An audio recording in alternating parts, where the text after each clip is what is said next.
দেখিছোঁ সকলো ছবি। কবি অৱনী মিলি। আবৃত্তি আৰু অলংকৰণ প্ৰণৱৰঞ্জন শইকীয়া। তোমাৰ ফটো দেখিলে তোমালৈ বৰকৈ মনত পৰে। মাজনিশা দেখো সপোনত তোমাৰ অশ্ৰু দেখি টোপনি হৰে। বহুজনৰ মাজত বহি থাকিলেও তোমাৰ ছবিকে আঁকো।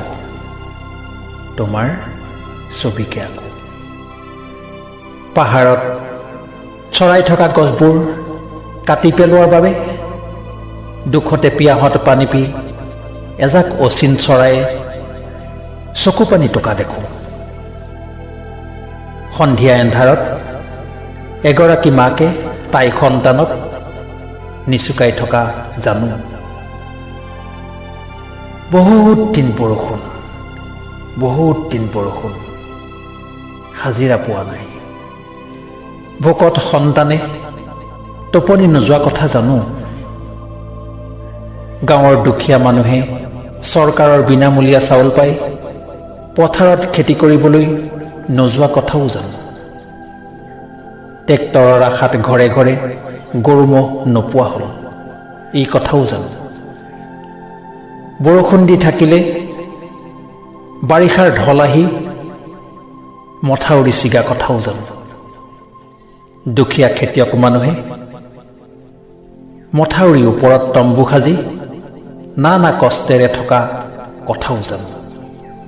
এইবোৰ সকলো দেখিছোঁ ছবি। আগৰ সেই মৰম স্নেহ, খেতিৰ মাটি, গৰু ম'হ, ধনে ধানে ভৰা গাঁও এতিয়া আৰু নাই। সময়ৰ পৰিৱৰ্তন বুলি এৰিছোঁ সকলো, এই কথাও মই জানো। কিয়নো সকলো দেখিলেও অকলে এইবোৰ উভালিব নোৱাৰোঁ। এই কথাও মই জানো।